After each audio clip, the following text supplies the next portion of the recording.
Assalamualaikum warahmatullahi wabarakatuh. Alhamdulillahilladzi hadana li hadza wa ma kunna linahtadiya laula an hadana Allah.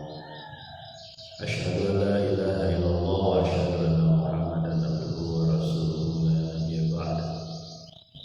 Allahumma shalli wa sallim wa barik ala sayyidina Muhammadin wa ala alihi wa sahbihi ajmain. Ayyuhan nas ittaqullaha haqqa tuqatih wa la tamutunna illa wa antum muslimun. Sadaqallahu wa sadaqa rasul karim. Alhamdulillahirabbil alamin. Jamaah kampung taqwa rahimahumullah, mari kita lanjutkan lagi. Sudah masuk di surat yang baru, yaitu surat yang sering kita baca, yaitu surat Yasin, surat ke-36. Masih di juz yang ke-22 ya.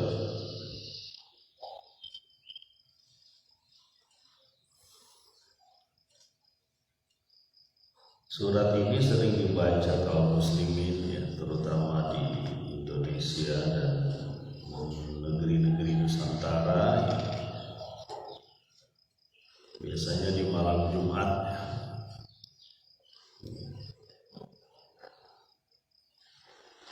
Dan dalam waktu tahlilan ya, biasa juga dibaca surat Yasin. Juga sering dibacakan juga ketika ada kematian atau menjelang kematian.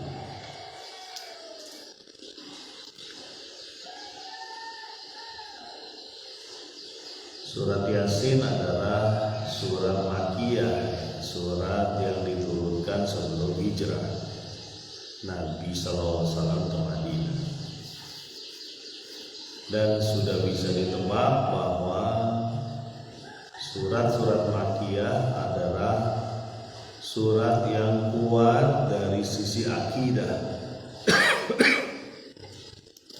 penguatan akidah, karena dia turun sebelum hijrah. Sementara surat Madaniyah diturunkan sesudah hijrah, kuat dari sisi-sisi syariat, pengaturan hidup dan sebagainya.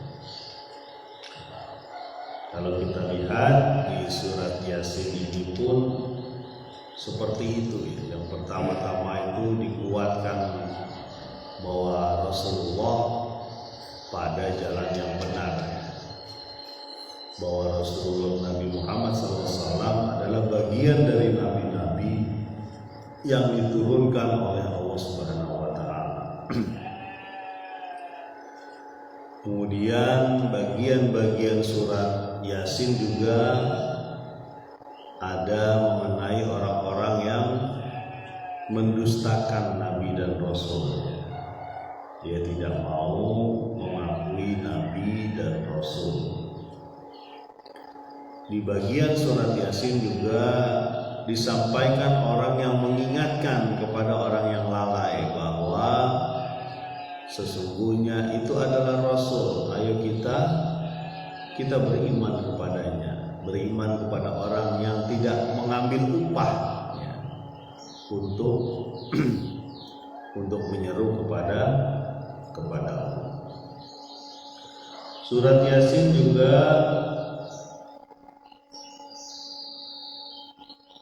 menggambarkan bagaimana balasan bagi orang-orang yang beriman ya, berupa kenikmatan, juga menggambarkan bagaimana balasan bagi orang-orang yang tidak beriman.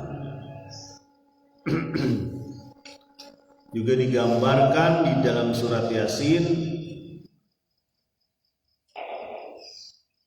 kehidupan alam ini ya.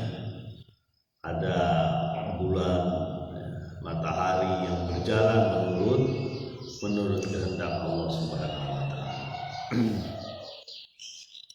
Jadi itu gambaran singkat mengenai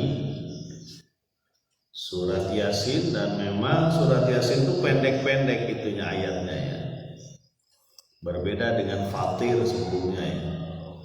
Surat Yasin itu ada ketukan-ketukan yang pendek-pendek yang memindahkan pemikiran-pemikiran kita dari satu tema ke tema lain. Mari kita coba bahas satu persatu mengenai surat ini ya, surat Yasin. Bismillahirrahmanirrahim. Yasin.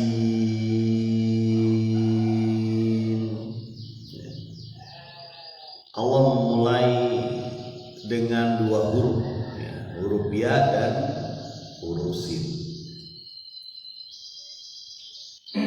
Banyak penafsiran mengatakan ini mungkin bagian dari singkatan ya. Ada yang bilang singkatan. Ya itu apa, sin itu apa. Sama seperti surat-surat lain yang disebut huruf muqatta'ah ya. Huruf yang terpenggal-penggal ya. Kalau ada juga mengatakan abjadiyah, huruf abjad dari huruf hijaiyah. Tapi salah satu pendapat yang diunggulkan adalah bahwa Al-Quran itu terdiri dari huruf-huruf yang ada di hadapan kita manusia. Huruf yang bisa dirangkai menjadi bahasa, menjadi pengertian dan makna.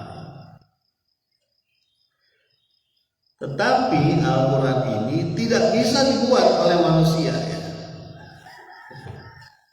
Tidak bisa dibuat oleh manusia. Alif lam mim, ada qaf, ada shad, ada thaha ya. Ini kan huruf-huruf yang ada di hadapan kita gitu. Kalau bahasa kita orang Indonesia ya, Melayu, ABCD lah, ABC. Tapi tidak bisa dibuat oleh manusia. Ya. Begitupun bagi orang-orang Arab waktu itu.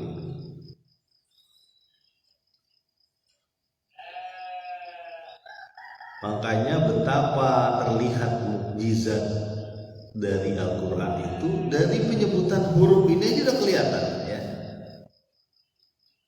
Bahwa apa di depan kita, yang ada di depan kita itu tidak bisa kita buat sesuai dengan mirip lah seperti Al-Quran gitu, nggak bisa. Jadi kembali lagi ya dan sin. Ayat selanjutnya, ayat kedua. Ini mungkin gini ya, ayat-ayat ini sebagian mungkin ingat teman-teman karena sering dibaca ya. Karena sering dibaca kata-katanya, jadi kebayanglah oleh kita. Alhamdulillah, mudah-mudahan ketika dibaca kita juga ingat maknanya sehingga menghasilkan keimanan. Kalau udah keimanan hasil ada, dia akan menggerakkan amal. Jadi nggak ada tuh kalau orang beriman saja tanpa amal ya. Cukup di lidah dan di hati saja beriman, tapi nggak ada amalnya, itu nggak ada. Tidak ada pembuktian. Ayat kedua. Wal Qur'anil Hakim, dan Quran yang penuh hikmah. Jadi Allah membuat menggambarkan ini semacam sumpah ya, walaupun Allah tidak butuh sumpah. Cuma diingatkan bahwa coba Al-Quran itu terdiri dari huruf-huruf sebelumnya ya. Kita disebutkan ya dan sin. Al-Quran terdiri dari huruf-huruf, dan huruf-huruf itu sebenarnya mudah bagi manusia untuk merangkai kata kan ya. Tapi yang terjadi adalah huruf-huruf ini tidak bisa dibuat oleh manusia menjadi rangkaian Al-Quran hingga hari ini. Hingga hari ini. Tidak bisa. Makanya tidak bisa dipalsukan, Masya Allah. Jadi betul Al-Quran yang kita baca ini mukjizat sepanjang zaman. Disambung lagi, ada wawunya di situ ya. Artinya dan ya. Dan Quran yang penuh hikmah. Hikmah itu sebenarnya ada pada orang-orang yang berakal. Ya. Kalau di sini malah spesifik disebutkan hakim. Kalau teman-teman diingatkan, kamu mau jadi apa? Saya mau jadi hakim. Ya. Berarti apa? Hakim kan harus bijaksana. Ya. Harus tidak berat sebelah. Harus memberikan keputusan yang benar. Nah, ini penggambaran kata hakim dari Al-Quran ini memang unik. Seolah-olah Allah mengatakan bahwa Al-Quran itu berakal, hidup. Ya. Kok Al-Quran hidup sih Pak? Emang Al-Quran benda hidup ya? Ini ungkapan majasi ya. Majasi itu ungkapan yang sastra benar ya. Ini sastra ya. Tapi memang bahwa Al-Quran itu memang hidup. Dia bisa hidup di kalangan orang kota. Dia bisa hidup di kalangan orang miskin, orang kampung. Dia bisa hidup di kalangan orang yang pinter, cerdas, pendidikan tinggi, dan dia bisa juga hidup di kalangan orang yang lemah, pendidikan rendah. Bahkan dia bisa hidup pada orang-orang yang buta huruf. Masya Allah. Betul kan? Bahwa Al-Quran itu memang seperti manusia, menjadi sahabat. Seperti kita rindu dengan sahabat, gimana sih? Kita ingin mendengarkan cerita-ceritanya, kan begitu ya. Makanya Nabi SAW kalau dia datang ke satu rumah lalu mendengarkan ada bacaan Al-Quran yang disampaikan di rumah itu, Nabi berdiri di depan, dia dengerin dulu gitu, seolah-olah mendengarkan kekasihnya bercerita. Kan kita begitu ya, senang mendengarkan cerita-cerita dari kekasih kita kan. Emang kita punya kekasih? Punya lah. Enggak. Jadi Al-Quran itu hidup dan layak kita rindui.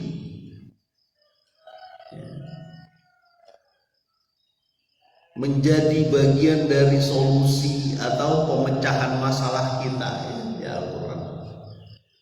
Dan bisa berkata-kata, ibaratnya bisa berkata-kata dengan orang dengan kondisi apapun ya.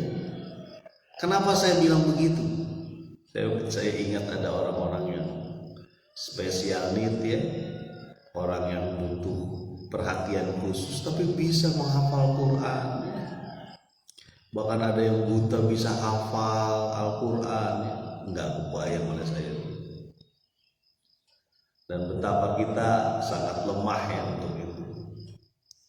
Jadi Al-Quran pun bisa menemani orang yang cacat ya. Bisa menjadi panduan bagi mereka. Saya masih ingat dulu ada salah seorang yang cacat tuh itu.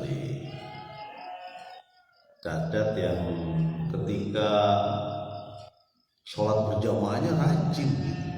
Cacat padahal dia jalannya agak ngesok gitu.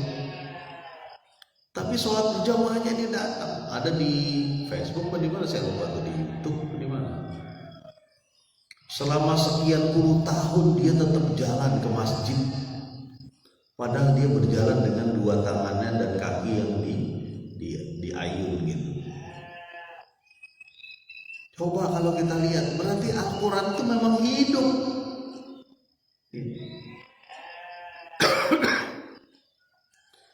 Al-Quran bisa hidup di kalangan penguasa,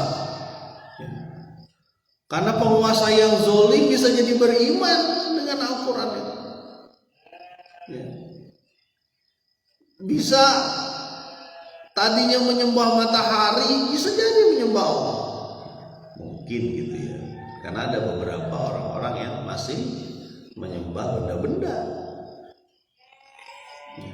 Begitupun Al-Quran bisa hidup di kalangan orang-orang biasa-biasa saja, bukan pejabat, ya, bukan orang yang berpendidikan tinggi.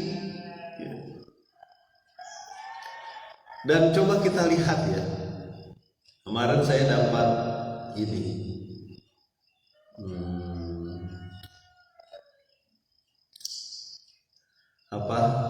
Ada satu di Instagram Ustadz Samsi Ali itu, salah satu Ustadz kita yang di New York ya, Amerika ini, orang Indonesia.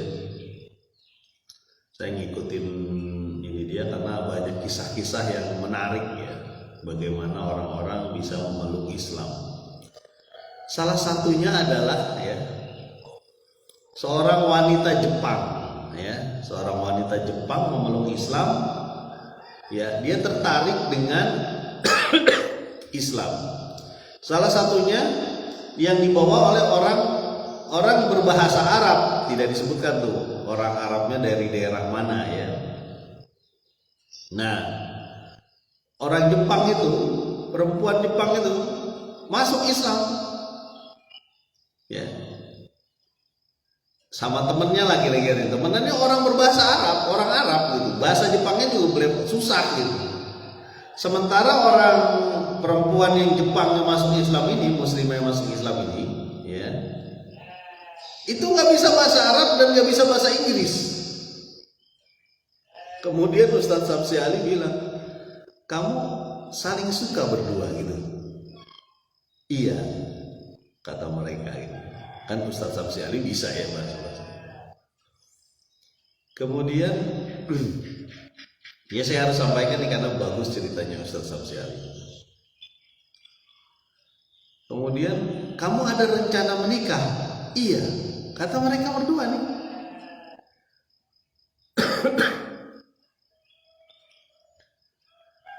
Kemudian kalau begitu menikah saja. Iya. Kapan? Sekarang. Atau Ustaz Samsi Ali nih.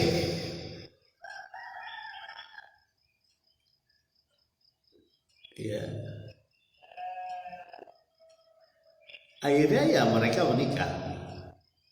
Coba kita bisa bayangkan ya, keimanan itu bisa menyatukan dua orang yang nggak bisa berbicara secara langsung gitu. Nggak kebayang ya sama kita ya. Ya. Akhirnya mereka menikah, satu orang Arab yang nggak bisa bahasa Jepang, satu orang Jepang yang nggak bisa bahasa Arab gitu. Keimanan yang menyatukan mereka. Jadi benar tuh ya. Jadi jangan berpikir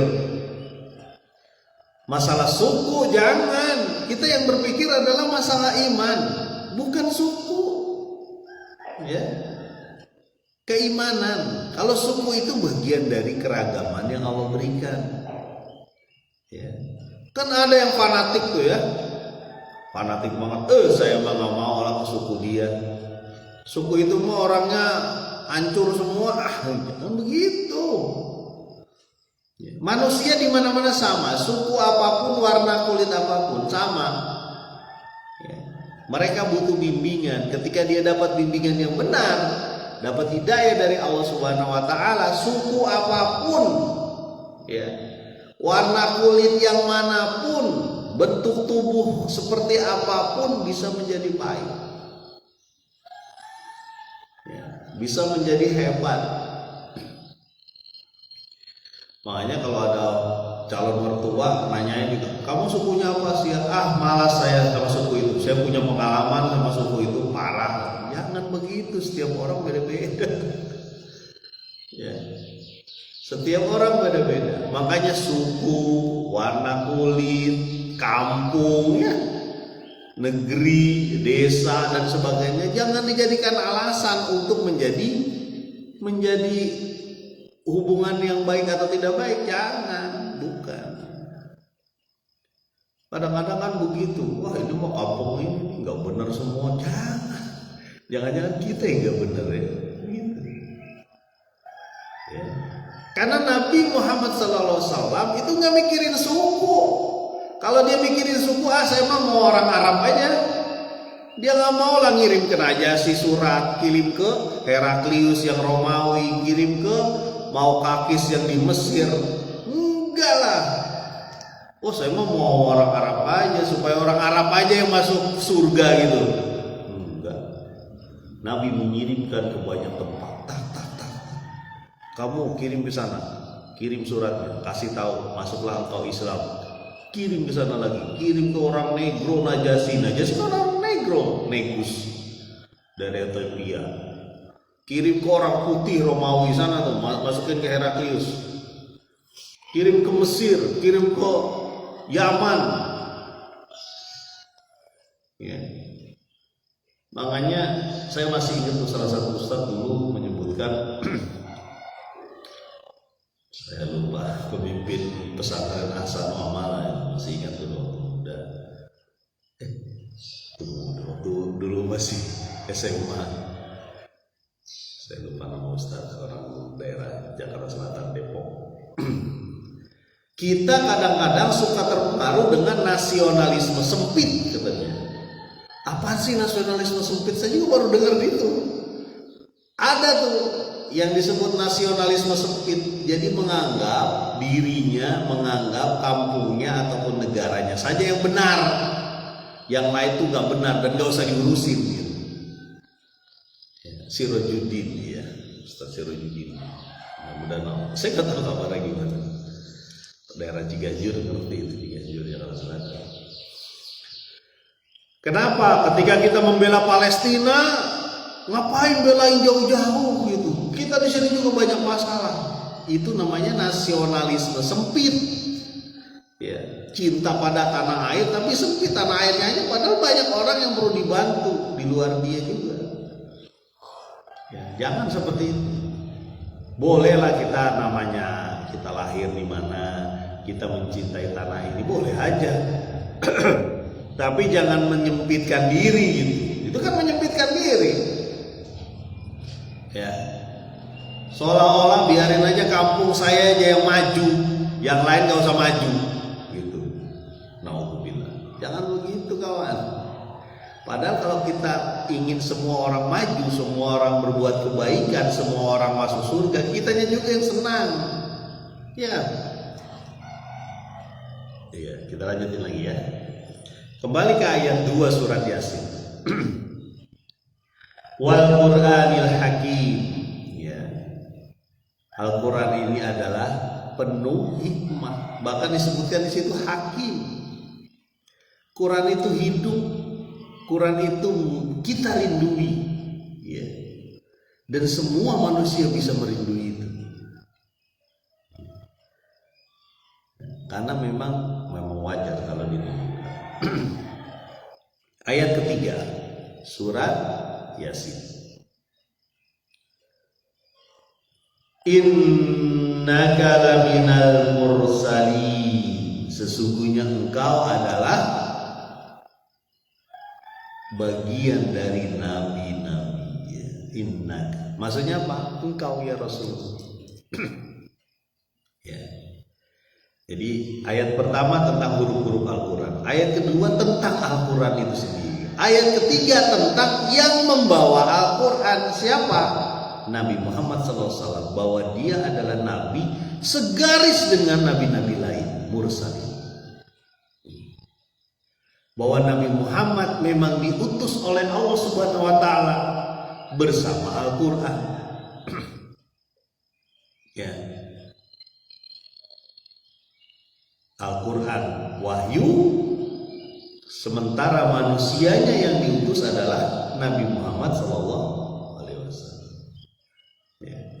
Karena di surat Yasin itu gitu, nanti ada juga yang ngomongin, kamu cuma manusia, ya, bashar saja kamu tuh manusia mithluna, seperti kami. Ya. Jadi tidak ada tuh Allah Subhanahu Wa Taala mengutus engkau mah manusia sama.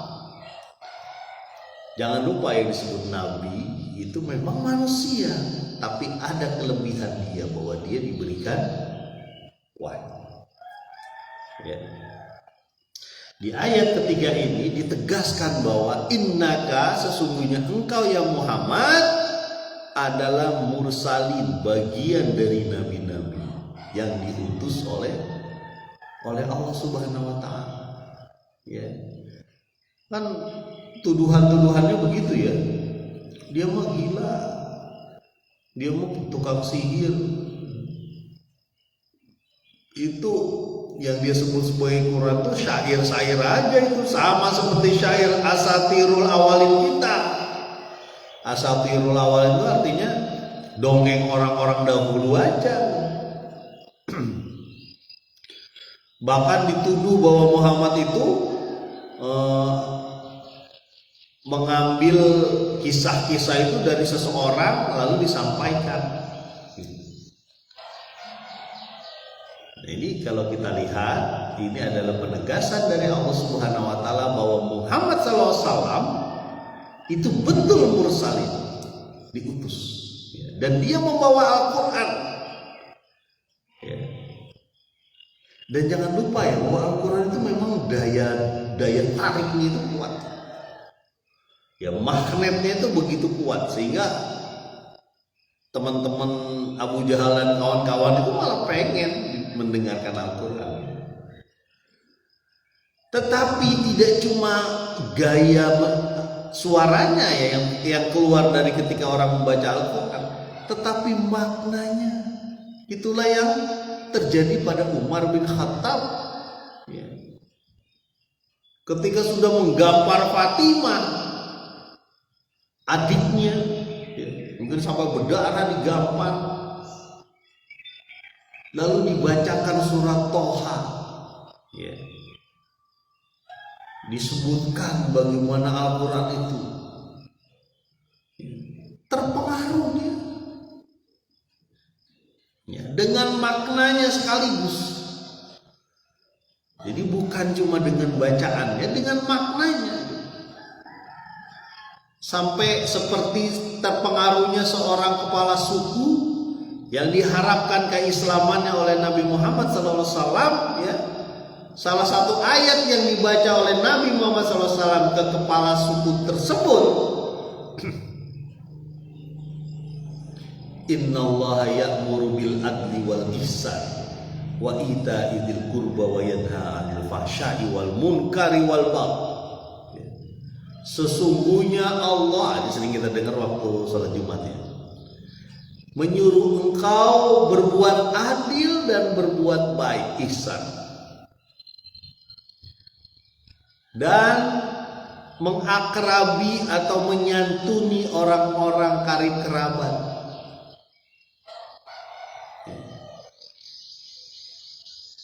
Kemudian mencegah perbuatan fahsya dan mungkar.